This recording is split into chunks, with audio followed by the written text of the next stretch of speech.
Hi friends, എല്ലാവർക്കും സെനീസ് വേൾഡിലേക്ക് ഒരിക്കൽ കൂടി സ്വാഗതം. ഇന്ന് നമ്മൾ തയ്യാറാക്കുന്നത് വളരെയധികം ടേസ്റ്റി ആയിട്ടുള്ള, അതുപോലെ തന്നെ വളരെ സിമ്പിൾ ആയിട്ട് തയ്യാറാക്കാൻ പറ്റിയ ഒരു വെണ്ടക്ക മപ്പാസിന്റെ റെസിപ്പിയാണ്. ദോശക്കും ചോറിനും ചപ്പാത്തിക്കും പൂരിക്കും ഒക്കെ കഴിക്കാൻ പറ്റിയ അടിപൊളി കറിയാണ്. അപ്പോൾ നമ്മൾ അതിന് വേണ്ടിയിട്ട് കുറച്ച് വെണ്ടക്ക നന്നായി കഴുകി 1 ഇഞ്ച് നീളത്തിൽ കട്ട് ചെയ്ത് മാറ്റി വെച്ചിട്ടുണ്ട്. പിന്നീട് സ്റ്റൗവിലേക്ക് കടായി വെക്കുക. അതിലേക്ക് 1 ടീസ്പൂൺ വെളിച്ചെണ്ണ ഒഴിച്ച് നമ്മളുടെ വെണ്ടക്കയും കൂടെ ഇട്ട് കൊടുത്ത് ഇതിനെ ഒന്ന് നന്നായിട്ട് വഴറ്റിയെടുക്കുക.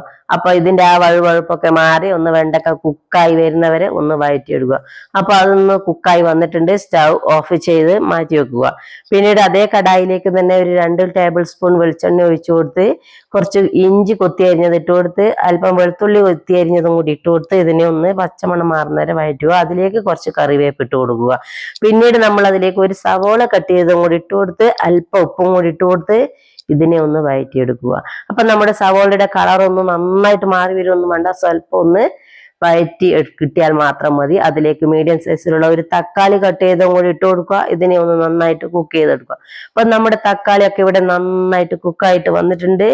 ആ സമയത്ത് നമ്മൾ ഇതിലേക്ക് 1/2 ടീസ്പൂൺ മഞ്ഞൾപ്പൊടി ഇട്ട് കൊടുക്കുക, 1 ടീസ്പൂൺ മുളക് പൊടി ഇട്ട് കൊടുക്കുക, ഒരു 1/2 ടീസ്പൂൺ മല്ലിപ്പൊടിയും കൂടി ഇട്ട് കൊടുത്ത് ഇതിനെ ഒന്ന് മിക്സ് ചെയ്യുക. പിന്നീട് അതിലേക്ക് നമ്മൾ കട്ട് ചെയ്ത് വെച്ച വെണ്ടക്ക കൂടി ഇട്ട് കൊടുത്ത് ആ മസാലയുടെ പച്ചമണമൊക്കെ ഒന്ന് മാറി നമ്മുടെ വെണ്ടക്കയും മസാലയൊക്കെ ഒന്ന് നന്നായിട്ട് മിക്സാക്കി എടുക്കുക. അപ്പം എല്ലാം മസാലയൊക്കെ വെണ്ടക്കയിലേക്ക് പിടിച്ചു വരുന്നവരെ ഒന്ന് വഴറ്റിയെടുക്കുക.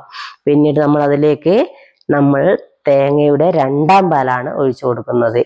അപ്പം ആ 2ാം പാൽ ഒഴിച്ചു കൊടുത്ത് ഒന്ന് നന്നായിട്ട് മിക്സ് ആക്കി എടുക്കുക. അപ്പൊ 2ാം പാൽ ഒഴിച്ചു കഴിഞ്ഞ് ഒന്ന് നന്നായിട്ട് തിളക്കാൻ വേണ്ടി വെക്കുക. അപ്പം ഒന്ന് തിളച്ച് നന്നായിട്ട് വന്നിട്ടുണ്ട്. ആ സമയത്തേക്കും നമ്മൾ ഇതിലേക്ക് ചേർത്ത് കൊടുക്കുന്നത് 1 ടീസ്പൂൺ കുരുമുളക് പൊടിയാണ്. പിന്നീട് ഒരു 1/2 ടീസ്പൂൺ ഗരം മസാലയും കൂടി ചേർത്ത് കൊടുക്കുക. അതും കൂടി ചേർത്ത് കൊടുത്ത് ഒന്ന് മിക്സ് ചെയ്യുക. പിന്നീട് നമ്മൾ ഇതിലേക്ക് ചേർത്ത് കൊടുക്കുന്നത് 1ാം പാലാണ്. അപ്പൊ നമ്മൾ 1ാം പാൽ ഒഴിച്ച് കൊടുത്തു കഴിഞ്ഞാൽ നമ്മളെ കറി നന്നായിട്ട് തിളക്കാൻ പാടില്ല. ഒന്ന് കുമിളകൾ വരുന്ന സമയത്ത് നമ്മൾ അതിനെ ഓഫ് ചെയ്യുക. അപ്പൊ നമ്മളുടെ വളരെയധികം ടേസ്റ്റി ആയിട്ടുള്ള വെണ്ടക്ക മപ്പാസ് കറി ഇവിടെ റെഡി ആയിട്ടുണ്ട്. എല്ലാവരും ചെയ്തു നോക്കുക.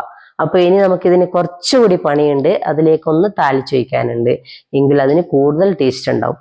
പിന്നീട് സ്റ്റൗവിലേക്ക് നമ്മളൊരു കടായി വെച്ച് അതിലേക്ക് 2 ടീസ്പൂൺ വെളിച്ചെണ്ണ ഒഴിച്ച് കുറച്ച് കൊച്ചുള്ളി കൊത്തി അരിഞ്ഞിട്ട് കറിവേപ്പും കൂടിയിട്ട് ഒന്ന് താളിച്ചൊഴിച്ച് കുറച്ച് സമയം അടച്ചു വെക്കുക. ഒരു 10 മിനിറ്റ് അടച്ചു വെച്ച് തുറന്നെടുത്തതിന് ശേഷം ഒന്ന് മിക്സ് ചെയ്യുക. അപ്പം വളരെയധികം ടേസ്റ്റി ആയിട്ടുള്ള ഒരു വെണ്ടക്ക മപ്പാസ് കറി ഇവിടെ റെഡി ആയിട്ടുണ്ട്.